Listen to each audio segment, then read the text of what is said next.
Dunner from the Washboard Union, buddy. How are you doing? Man, it's great to see you and hear your voice. It's been a while. I know you guys have had a pretty awesome year, and the CCMA is going back to your home turf. How was that? You know what the most exciting part was seeing our friends look on their faces, those who had never been to Kelowna before, and realizing they should have been coming here for years. So I loved people discovering our hometown right along with us. Yeah, Kelowna is a super country place. Yeah, it's a great spot, man. Aaron and I grew up in Kelowna. I was actually born in Kelowna, so which is kind of rare these days. So it was really cool to have everybody here, and CCMA's did such a great job. Well, and I would imagine there's probably a lot of people during that week that you don't really get to see very often. No, you know what? It's like half reunion, family reunion, and half country music summer camp because everybody's just getting to hook up again after so long. You're on the road and you bump into each other, but you only get to spend a few minutes together in a airport lounge or backstage between sets. So it's always great when you can kind of run into people you haven't seen in a long time. Yeah, no kidding. Well, I'm glad that went well. And again, like always really cool to have that right in your backyard. We're really excited to have it back in Saskatchewan again. I can't wait for it to be back in Saskatchewan. We had such a great time. I have the fondest memory after we won one of our CCMA awards in the early morning. David and I taking a bottle of champagne and heading down to the river and just getting to take a and drink it in and drink it down. It was really cool. You probably wouldn't have been the first to take a sip of something by the river, and you won't be the last. We weren't the only people there at that time either. Well, I got you at a critical time. So you guys have signed a couple of new partnerships, which we'll get to in just a second. But a new single is out, Somebody to Love. Congratulations. Oh man, thank you so much. Yeah, I'm so excited for this song to finally be out and like as we speak, we're on our way to Australia. So I it's know.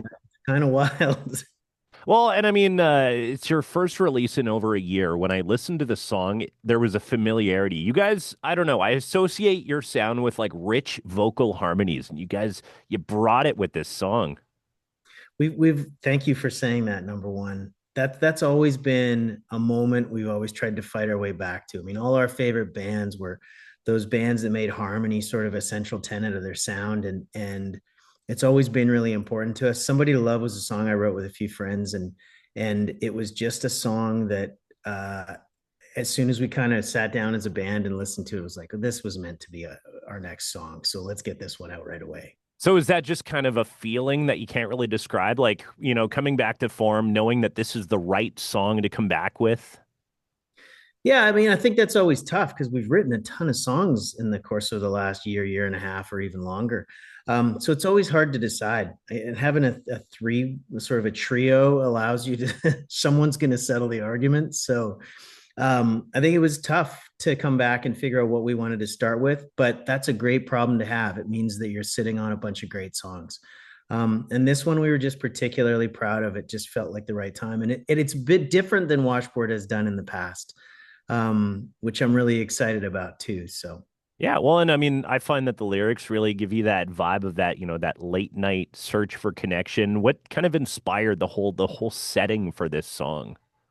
yeah, it's interesting when we sat down and started writing it. It just we wanted to keep the entire song in one room. And that's sometimes really tough as a songwriter. You can kind of branch out and it heads this place and then that place. And we just wanted the entire song to happen in the course of a night in one room. Because if you walk into a bar, everybody in that bar has a story. Something drew them there. They're all at very different places in their lives. But the one thing that unites everybody is you're always out there looking for love, whether you've just found new love or love has gone wrong for you or whatever it happens to be. Everyone is in that phase of trying to find love of one kind or another.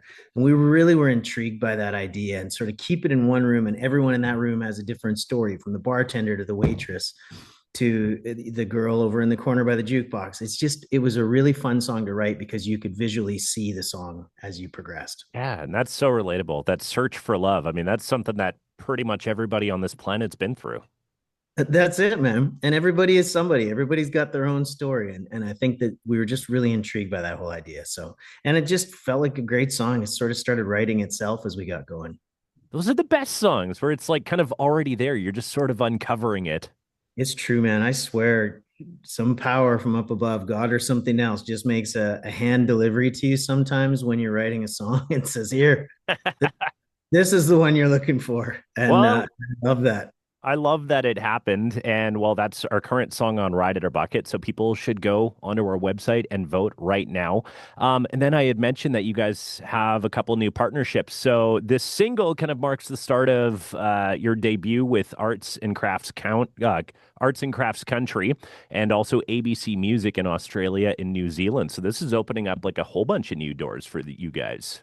Yeah, it's brand new for us. We're the first signing on Arts and Crafts new country label. And look, they're a label that has done so well over the years with indie rock from Broken Social Scene and Feist and so many others that it's really cool to be part of that family. And not many times in your career do you get to be the first, which is really exciting. And then ABC Music, our last single, Band on Her T-shirt, did really well in Australia and it drew their attention and they were just a natural fit for us. So we signed a record deal and an agency deal down there, and we're touring down there right away. So Somebody to Love comes out same day down in Australia and New Zealand, and we're excited to go support it. How does that happen with Canadian artists? I've seen this happen a couple of times where they're releasing here, they're touring here, and then they blow up in Australia. I think Australians have impeccable taste. Yeah. Must be it. They love their Canadian country music, and there's lots of great stuff to choose from. Oh, amazing. Well, congratulations and good luck on this new chapter. I mean, it's a lot of ground to cover to go to Australia, but you guys have been there before, right? We never have. You've never been to Australia. This is new Oh, ground for you. have you been down there before? Oh, never. I would No, love to. I've never been, to be frank with you, it would never have been on my list. The fact that this has happened is really exciting. And it's 8 shows down there for our first time, which is really exciting. And playing some festivals down there that are going to be really fun to play. We know many more Australian artists than we knew this time last year. We met a bunch down in Nashville. And it's going to be great to hook up with old friends like the Wolf Brothers and Max Jackson and some others. So it's going to be really cool. There's a vibrant country music scene down there, and we're brand new. We're starting again down there, which is exciting. You got 8 shows lined up in Australia. Are you going to have time to sightsee while you're there? Yeah, David and I are taking surfing lessons. It's already hooked up. We're going to see the Great Barrier Reef. We're going to get to cover a lot of ground. We're going to be in Sydney and Brisbane and Cairns and a bunch of places I've never heard of, like Mariba and Arena, which will be a lot of fun. So, It's going to be the best October ever. Well, good luck with that. Anything that you want to share for 2026 that's kind of looking early?